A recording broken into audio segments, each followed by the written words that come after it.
The American Center for Law and Justice has been fighting for Pastor Brunson's release since the very beginning. And joining us now to share more is Senior Counsel from the ACLJ, Cece Heil. Cece, thank you so much for being with us today. Thank you so much for having me. Well, tell us about the work that the ACLJ was doing and has been doing to free Pastor Brunson. Sure. We were retained right in the beginning in October of 2016 after Pastor Brunson and actually his wife Noreen were arrested. And so we have been working with the Turkish attorney there on the ground, as well as with the United States administration, and then through international bodies like the United Nations. Yeah, talk about the difference that the Trump administration made in his release. Yeah, it's always critical to get the administration, especially the State Department, on board in these cases. It is an absolute gift to have the president or the vice president engage. And so it was wonderful on this case with Pastor Brunson that President Trump was engaged, Vice President Pence was engaged, Secretary Pompeo, the entire State Department, the embassy. We just had full engagement from the administration, and then we had great help from Congress, both houses, and bipartisan support. So the United States was just a big advocate in getting Pastor Brunson out. Have you ever seen an administration stand up like this in a situation like this, Cece? Never. It's really unprecedented. This amount of engagement, was amazing to us. We've just never seen that. Usually we're pushing and pushing and, asking and asking. And they were there every step of the way and helped us every single step of the way. So really unprecedented help. Well, we were very fortunate to have Pastor Brunson and his wife in our studios today. And he was basically saying a week ago today, I was standing in a Turkish courtroom, not knowing my fate, not knowing if I was going to receive several life sentences. And literally, they were shocked. Were you guys also shocked a week ago when he was set free instead of getting a sentence?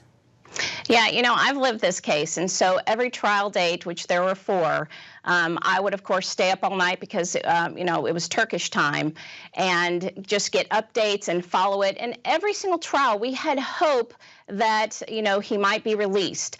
This one was very much different, especially when I started getting reports from the morning session. All of the witnesses were basically exonerating Pastor Brunson, and those were witnesses put on by the prosecution. So we knew something was a little bit different, that they were setting up the possibility to release him.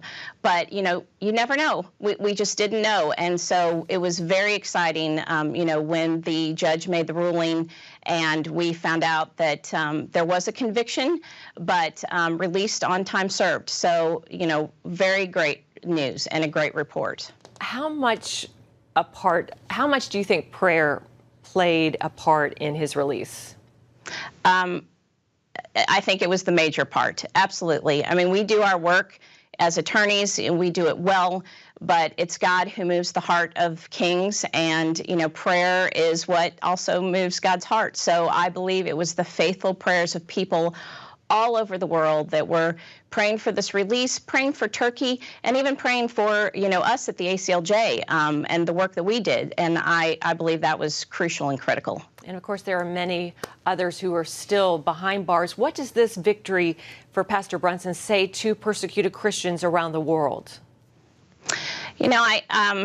We do international human rights law, so, this is what we do. And unfortunately, there are still many Christians suffering behind bars. And we won't stop our work and efforts, but it is certainly very encouraging when we do have a victory and we are able to get someone out and get them back to their family and back to their home. That was just being at Andrews Air Force Base and seeing the Brunsons get off the plane and being reunited with their children. That's why we do this work. So hopefully it does give hope to those around the world that, there is hope, and that hopefully it also encourage people to keep praying for those people. Yeah, and finally, what other cases are you all working on right now, and who should we be praying for? Asia Bibi is probably the one that is most on my mind right now because we're waiting for a verdict. And she has suffered a long time, but there are several others that just, and in China, I know that's an area that we are working in, because it seems like more and more every day people are being arrested for their faith in China. So I think just, keep every persecuted Christian in your prayers, and hopefully, we'll be able to effectuate some change and get them released. Well, it's a happy day for the Brunsons, ACLJ, and for all of us who've been praying for so long for his release. And job well done, Cece Heil. Thanks so much for joining us today. Thank you so much for having me, and thank you for keeping this case in the news. That helps very much, too. Absolutely. Our pleasure.